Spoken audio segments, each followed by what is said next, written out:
अभी हम लोग पढ़े पादप जगत के बारे में। अब हम लोग जानते हैं जो पांचवा जगत है वो जंतु जगत है, यानी कि आर.एच. व्हिटेकर का पांचवा जगत जो है वो आपका जंतु जगत है। तो जंतु जगत में हम लोग क्या देते हैं कि इसमें वो सारे यूकेरियोटिक जीव हैं जिनमें क्या होता है, कोशिका भित्ति नहीं पाया जाता है। पौधों में कोशिका भित्ति पाया जाता है जिसके कारण वो कठोर होते हैं, इसलिए हम लोग दरवाज़ा, खिड़की, बेंच, कुर्सी जो भी बनाते हैं वो कठोर होता है। ठीक है। और जंतु जगत में कोशिका भित्ति नहीं पाया जाता है। ठीक है।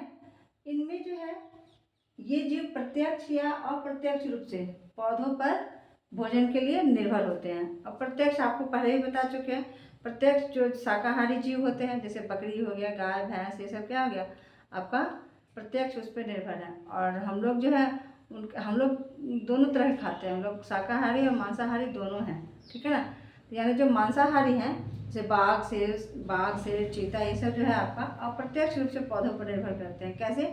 क्योंकि उनको जो है भेड़, बकरी या हिरन वगैरह खाती है ना, तो वो उनको भेड़, बकरी, हिरन को वो खाते हैं।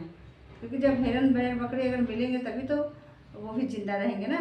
तो वो क्या हो गया, वे अप्रत्यक्ष रूप से, यानी शेर, बाघ, चीता जो है वो अप्रत्यक्ष रूप से पौधों पर निर्भर करते हैं और हम लोग प्रत्यक्ष करते हैं। ठीक है। इनमें जो है ये जो जंतु जगत के जीव है इसमें बहुत सारे अंग और अंग तंत्र पाए जाते हैं जो खास प्रकार के कार्यों को संपन्न करते हैं। तो जंतु जगत के बारे में हम लोग अगले लेसन में पूरे डिटेल से पढ़ेंगे। ठीक है। फिलहाल इसमें इतना ही है। ठीक, चलते हैं। अच्छा, अब एक और छठा जगत है जिसका कि चर्चा आर.एच. व्हिटेकर ने नहीं किया था। अब उन्होंने किस चीज़ का चर्चा नहीं किया था और उन्होंने किसी भी जगत में उनको नहीं रखा, यानी 5 जगत में उन्होंने रखा, मोनेरा, प्रोटिस्टा, फंजाई, उसके बाद है आपका जंतु जगत और पादप जगत। लेकिन उन्होंने इसकी चर्चा बिल्कुल नहीं की। जो छठा जगत था जो बहुत ही सूक्ष्म थे, जो खुली आंखों से जिन्हें हम लोग नहीं देख सकते थे, और उसके अंदर छठे जगत के अंतर्गत जो सूक्ष्मजीवी आते हैं है ना, जिसको हम लोग खुली आंखों से नहीं देख सकते हैं, वे हैं आपका विषाणु, विरोइड और लाइकेन। ठीक है। वो कौन है? विषाणु, विरोइड और लाइकेन। तो सबसे पहले हम लोग विषाणु के बारे में पढ़ते हैं। विषाणु क्या है? तो जो विषाणु को हम लोग वायरस भी कहते हैं। वायरस का अर्थ होता है विष, यानी जहर अथवा विषैला तरल। ठीक है। सबसे पहले विषाणु का खोज किया था आपका डीजे इवानोस्की नाम के वैज्ञानिक ने, और उन्होंने पहला वायरस का खोज कहाँ किया था? तंबाकू के पौधे से।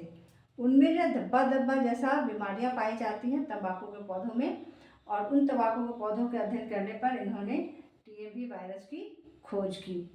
ठीक है। टीएमवी का पूरा नाम हो गया टोबैको मोज़ैक वायरस।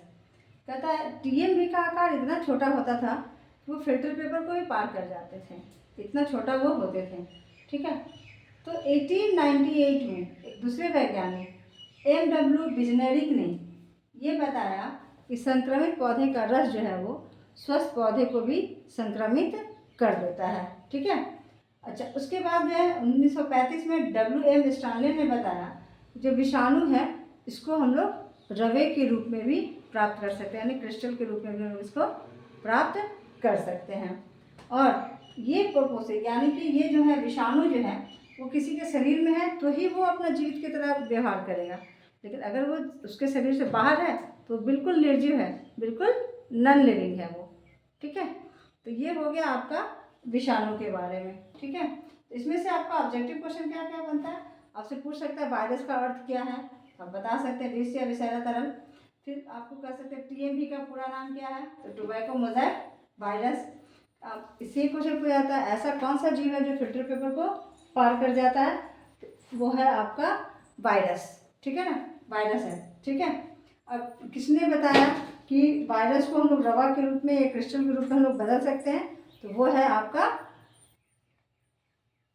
ये बताया W.M. स्टैनले ने। ठीक है। और लास्ट है कि अगर ये विषाणु जो है अगर परपोषी के शरीर से बाहर हो, होस्ट सेल के बाहर हो, तो वो कैसा बिहेव करता है, तो वो नॉन लिविंग थिंग की तरह बिहेव करता है।